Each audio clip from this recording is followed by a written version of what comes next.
नमस्कार। इस समय हूँ जिला एटा में की विधानसभा अलीगंज से, अभी जहाँ बैठा हूँ विद्यालय का नाम है श्री राजाराम सूरजमुखी इंटर कॉलेज, जो कि नगला बल्लभ अलीगंज में स्थित है। हमारे साथ बात करने के लिए उपस्थित है प्रबंधक महोदय, प्रधानाचार्य महोदय।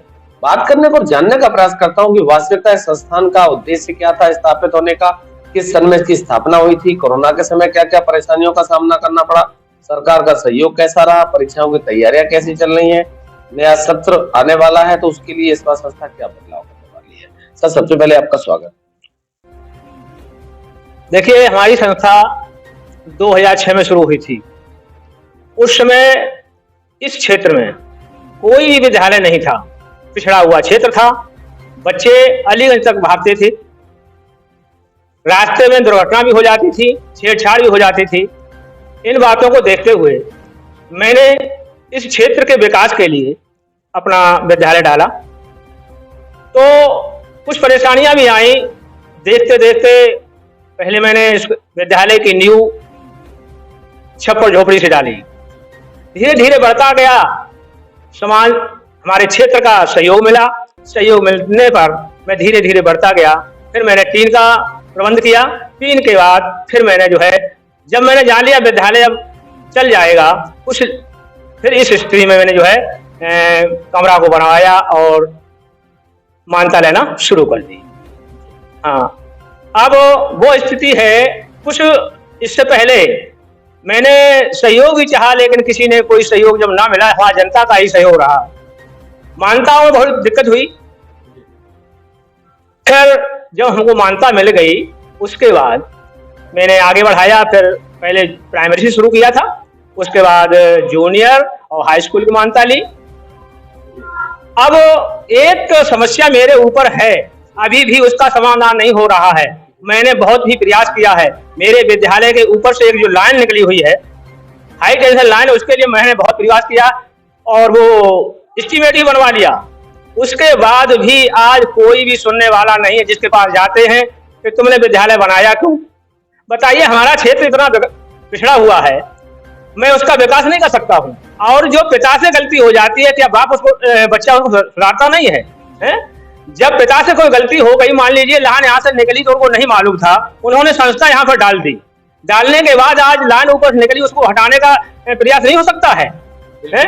हो सकता है, लेकिन कोई भी सुनने को तैयार नहीं है। मैंने पूरा शासन से कहा, लखनऊ तक, एटा सभी से कर्मचारियों से कह लिया, और यहाँ तक आजकल कर देंगे एस्टीमेट भी बनवा लिया है।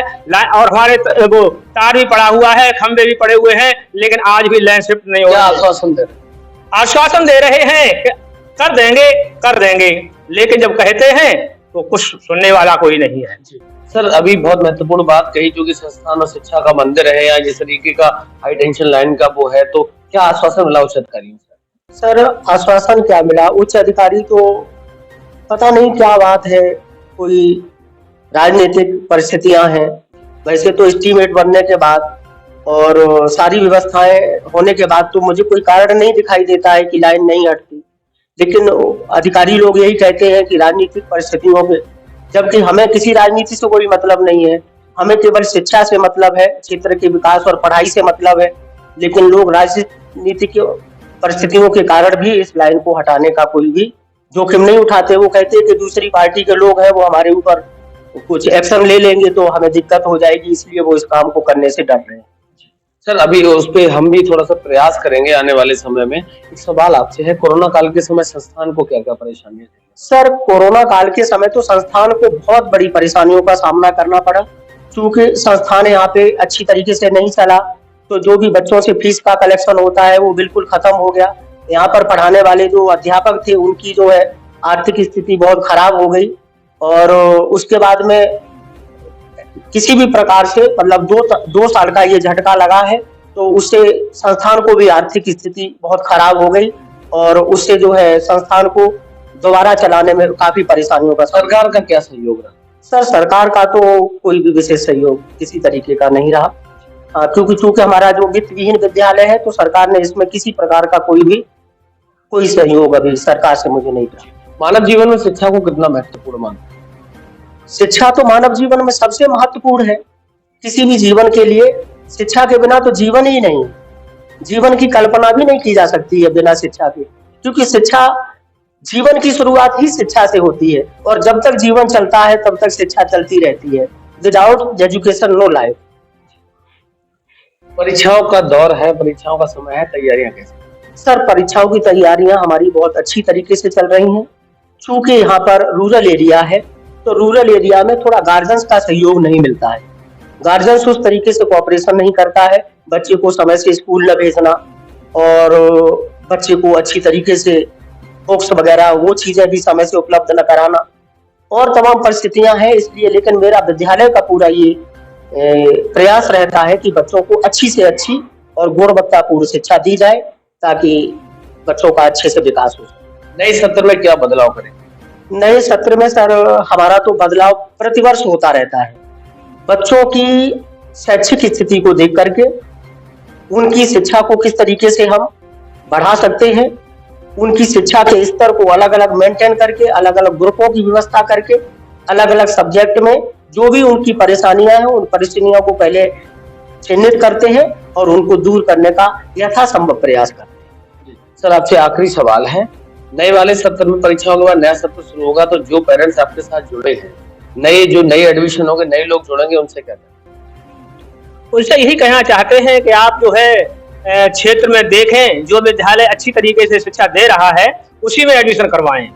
अगर आप अपने बच्चों को अभी से भविष्य उनका नहीं देखेंगे, आज मैं देख रहा हूँ शिक्षण संस्थाओं में क्या होता है, अध्यापक बैठे रहते हैं, पढ़ाई का स्तर दिन पर दिन गिरता जा रहा है और सरकार भी इस वक्त कोई ध्यान नहीं दे रही है, शिक्षा की तरफ कोई ध्यान नहीं है, क्योंकि उनको जो है आज नौकरी की तो बिल्कुल, भाई छात्र किस लिए पढ़ता है, मन कब लगाता है, जब उसे नौकरी की लालसा होती है।